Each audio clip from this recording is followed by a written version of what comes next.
Você acha que investir é somente olhar indicadores de ações e verificar qual é a ação que tem o melhor indicador? Eu acredito que nesse olhar você vai cometer alguns erros que podem custar caro ao longo de sua jornada de investidor. Então, para isso, eu fiz esse vídeo explicando para vocês qual é a linguagem que os investidores usam para escolher melhor as suas ações. Você vai sair daqui hoje sabendo exatamente como ler o resultado de uma empresa. Vamos pro vídeo.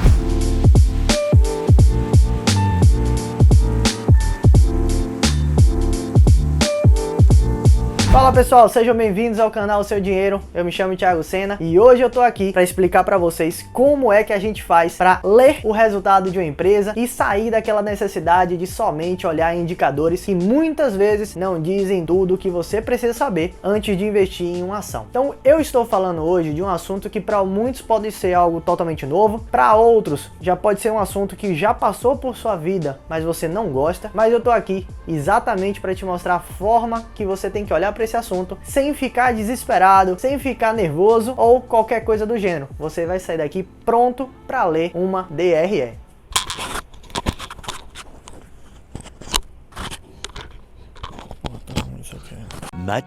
Much later. Então, antes de mais nada, gente, o que é uma DRE? DRE é a demonstração de resultados no exercício, ou um dos documentos que a empresa faz a emissão na hora que ela vai divulgar os resultados que ela entregou em um trimestre ou em um período de um ano. Existem outros documentos que são importantes a gente olhar também, mas eu não vou entrar no detalhe aqui nesse vídeo, como o balanço patrimonial e outros temas, mas a DRE é o primeiro ponto que você tem que ter olhar, pois é na DRE que você vai encontrar o que realmente aconteceu com sua ação, com sua empresa, ao longo do período que você estava nela investido. Então você precisa saber exatamente o que aconteceu para ter a condição de avaliar se vale a pena continuar ou não investindo nessa empresa. Então eu vou aqui passar com vocês exatamente o passo a passo da DRE, explicando de um jeito super simples que qualquer pessoa pode entender. Por isso fica até o final para você não perder nada, até porque a última coisa da DRE normalmente é o que mais importa para você. Então vamos nessa. Muito bem, pessoal, ativei o modo professor e eu vou aqui explicar para vocês de uma forma muito simples e fácil de você entender realmente a estrutura de uma DRE, o que cada coisa significa e o que você deve estar razoavelmente olhando na hora de fazer a análise dos seus investimentos. Então, antes de mais nada, isso aqui é a historinha que aconteceu com a empresa. E o que é uma empresa? Empresa é uma entidade que foi feita para vender alguma coisa. Toda empresa vende, seja vender um serviço, um produto ou algo do gênero. Então, quando você faz uma venda, acontece o quê? Você entrega algo para o cliente e o cliente te devolve algo de consequência. O que é que o cliente devolve para a empresa? Dinheiro. Ela faz um pagamento pelo serviço prestado ou produto vendido. E aí, qual é a primeira coisa que acontece na DRE? A gente tem a receita bruta. Por quê? A receita bruta é a primeira coisa, porque é o dinheiro que entrou na empresa. Então, a primeira coisa que a gente vai identificar é o resultado que a empresa conseguiu vender. Mas nem tudo que a empresa vende se mantém dentro da empresa. Por quê? Porque existem duas coisinhas que acontecem logo depois que uma venda foi feita. Normalmente são as tarifas e devoluções. Por que isso acontece, gente? Tarifas e devoluções acontecem. Tarifas normalmente é o cartão de crédito, que existe aquela taxinha que a empresa tem que pagar para operar o cartão. Tem as devoluções de um cliente que comprou algo e devolveu, ou seja, o dinheiro que entrou voltou para o cliente. Então tem que ser desconsiderado dessa conta. E se tem que ser desconsiderado, a gente vai retirar da receita bruta tudo que aconteceu nesse cenário. O que sobra disso aqui é a nossa receita líquida. Essa sim é o primeiro número que nós temos que ter um grande olhar. Isso é realmente o que foi vendido pela empresa. É um número que a gente usa para identificar diversos indicadores, é um número que realmente demonstra se a empresa consegue vender mais ou está retraindo suas vendas. Portanto, é o primeiro asterisco que a gente vai colocar na nossa análise, receita líquida. Mas agora realmente a gente começa a entender o que é que aconteceu para a empresa conseguir. Porque tudo que foi vendido geralmente tem um custo de aquisição ou um custo de produção, um custo que foi um valor pago pela empresa para ter a possibilidade de fazer aquela venda. Então a gente tem que chegar aqui e retirar os custos dessas vendas feitas. Então, por exemplo, se eu compro um celular para vender, se eu compro por 1.000 e vendo por 1.500, eu tenho que pegar os 1.500 que foi minha receita líquida e retirar os 1.000 do custo, que me sobram 500. Em que parte? No que a gente chama de lucro bruto. Nesse ponto a gente começa a ver a margem comercial, ou seja, quanto de percentuais você consegue tirar sobre o produto que você realmente vendeu. Mas o lucro bruto ele não conta a história toda, porque ainda tem algumas coisas para a gente considerar, bastante coisa. Logo na sequência do lucro bruto, a gente tem que tirar um outro tipo de custo que não é um custo de verdade. Nessa parte aqui a gente vai desconsiderar um valor que são as despesas. Muita gente tem uma dificuldade de entender qual é a diferença entre despesa e custo. Custo está diretamente envolvido com o produto que você vendeu. A despesa é indireta. Então, por exemplo, se você tem um vendedor, ele está lá para vender o produto, mas você não precisa do vendedor para conseguir fazer a venda. Se você tiver, por exemplo, uma estrutura de um site, você pode fazer a venda direta. O cliente entra no site e compra, não precisa do vendedor. Mas o vendedor potencializa suas vendas, então é uma despesa. E diversas outras coisas. Tudo que você tem de custo para fazer uma venda vira uma despesa. Tudo que você tem de custo para ter o produto ou serviço a vender é um custo. Não confundam isso, tá, galera? E aí começa os nossos números mágicos. Depois que você retirou custo e despesa do que você vendeu, nós temos agora uma siglazinha que muita gente não sabe o que é, mas hoje vocês vão conhecer. EBITDA. EBITDA vem do inglês Earnings Before Interest, Taxes, Depreciation e Amortization. Ou lucro antes de impostos, taxas, amortização e depreciação. Depreciação, amortização, como você quiser. O que é que isso quer dizer, gente?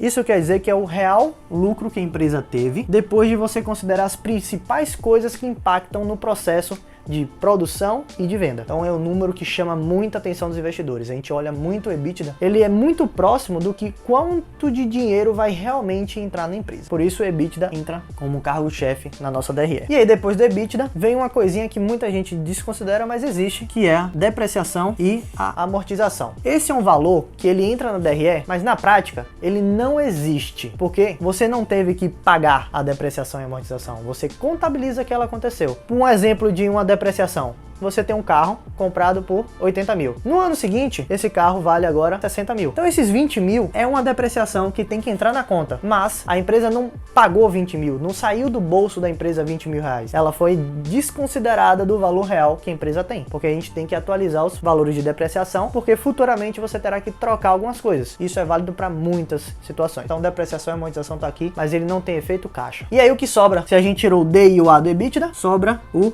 EBIT, que é o que a gente chama de lucro operacional. Por que lucro operacional? Porque se você já tirou custo, despesa e depreciação e amortização, o que vai embora a partir de agora não depende necessariamente da empresa. Não é da estrutura das operações da empresa de venda. Porque o que é uma operação? É você fazer algo para chegar na venda. Então aqui é quando a gente chega realmente no que a empresa conseguiu fazer. Mas ainda não acaba a história toda. O que é que vai sair depois do EBIT, gente? Aqui é uma coisa engraçada, porque você tá vendo que sempre foi tirando. Só que nessa linha tem uma coisa que não é necessariamente uma tirada. É o que a gente chama de resultado financeiro. O que é que entra no resultado financeiro, gente? Entra tudo que veio de dinheiro ganho pela empresa sem vendas e tudo que foi pago pela empresa que não tem a ver com as vendas. Como assim? Dívida. Dívida é uma despesa financeira, porque os juros que você teve que ficar pagando de dívida não tem nada a ver com a operação. Então ele entra aqui como negativo. Então o resultado pode ser negativo, mas também existem as receitas financeiras, como por exemplo, operações financeiras, câmbio, hedging, diversas operações, até mesmo empresas que operam na bolsa de valores no mercado financeiro conseguem ter resultado financeiro positivo. Por isso que esse número é incógnita. Mas normalmente a gente identifica que ele é negativo porque as empresas têm dívidas. Inclusive, se você quiser aprender algumas coisas mais sobre detalhes do investimento, clica no cardzinho aqui em cima que eu vou falar inclusive do cenário de endividamento das empresas. Então esse número ele pode ser negativo ou positivo a depender das operações. E o que sobra depois daqui? Uma outra siglazinha aqui chamada LAI, ou lucro antes de imposto de renda. As empresas também pagam imposto. Então esse é um valor que vai aparecer aqui e depois a gente vem para o imposto de renda mais contribuição social sobre lucro líquido. Aqui é a mesma coisa, gente. Geralmente, imposto de renda você paga, mas em alguns casos específicos, que eu já encontrei por aí em algumas empresas, existe a restituição de imposto de renda. Então, esse valor também pode ser positivo. E o que nos sobra e nos resta a partir de agora é, obviamente, o lucro ou, infelizmente, para alguns casos, o prejuízo líquido. A gente sempre tem que falar se é líquido ou bruto, porque ó, tem lucro bruto aqui em cima, que pode ser também prejuízo bruto, muito difícil, mas pode ser. E aqui nós encerramos a nossa DRE. Quais são os pontos chaves agora que eu quero passar para vocês? Vocês já entenderam que esses três números são importantes e eu esqueci de dizer que também essa é a conta mais importante que a gente tem na empresa, se ela deu lucro ou prejuízo no final das contas. Só que o que é que a gente vai discutir aqui agora, gente? Se você tá agora no final do vídeo, é porque você realmente tá interessado em investir melhor. E eu sempre vou deixar as melhores dicas pro final, porque eu quero que quem tá interessado aprenda. Muitas vezes, o investidor iniciante procura ler só esse número aqui. Quanto foi o lucro, quanto foi o prejuízo, cresceu, diminuiu. Essas coisas são importantes? São muito. Mas você precisa entender que coisas que acontecem no resultado financeiro e no imposto de renda podem ludibriar o resultado. Porque, por exemplo, uma empresa que teve um EBIT, vou colocar aqui uns números aleatórios para a gente simular. Um EBIT de 1 bi. Ela conseguiu ter 1 bilhão de EBIT. Número bom. Mas, olha que coisa interessante. Se o resultado da empresa financeiro foi de mais 300 milhões, ela gerou um LAI de 1,3 bi, certo? Aí você fala, caramba, a empresa tá boa. E aí ela também teve uma condição de ter uma restituição de imposto de renda de mais 200 milhões. Que aqui isso sobra 1,5 bilhões de lucro líquido. Aí você fala, caramba, a empresa teve um salto de 50% no lucro, porque no ano passado ela deu 1 bi de lucro. Isso é um crescimento real? Não, porque esse crescimento foi gerado por um resultado financeiro que nunca tinha acontecido, porque se você olhar o histórico, esse número sempre era negativo causado por dívidas, e também uma restituição de imposto de renda que também não é comum acontecer. Ou seja, este crescimento, ele é falso. Por isso que você não pode ficar só olhando a última linha. Ela é importante demais, mas se você não entende a real estrutura da DRE, você cai em alguns cenários como esse, de achar que a empresa melhorou muito, mas na prática ela estaria no mesmo lugar.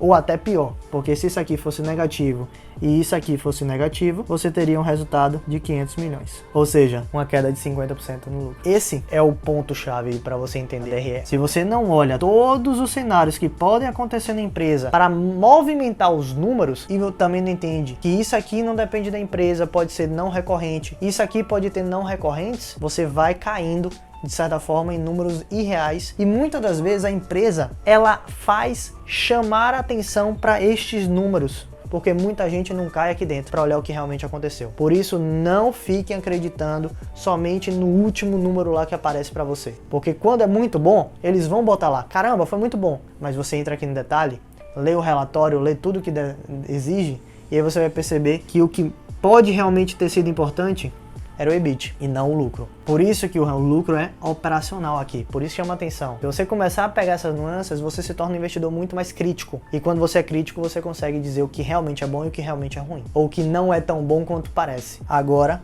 depende de você entrar nas DREs da empresa e ler. E como bônus, se você quiser saber como acha uma DRE, a dica é, você entra no Google e digita o nome da empresa, mas RI é o relacionamento com os investidores. Toda empresa que está na bolsa de valores, ela tem um RI feito. Então, por exemplo, se você entrar lá e botar VEG RI, você vai ser direcionado para o site da VEG de relacionamento com os investidores, que tem as DREs históricas da VEG para você olhar. E também tem outros sites, como por exemplo o Fundamentei, que é um site que ele traz essas DREs para você também, meio que automático. Então é isso. O vídeo de hoje, ele foi mais técnico, mas eu acredito que quem realmente chegou até aqui e assistiu isso até o final, aprendeu uma coisa que faz total diferença na vida do investidor, que é como ter a visão crítica de dizer se o resultado é bom ou ruim. Não se esqueça de deixar o like se esse vídeo realmente te ajudou. E se você ainda não está inscrito no canal, clica aqui embaixo no botão de se inscrever e eu te aguardo na semana que vem. Valeu!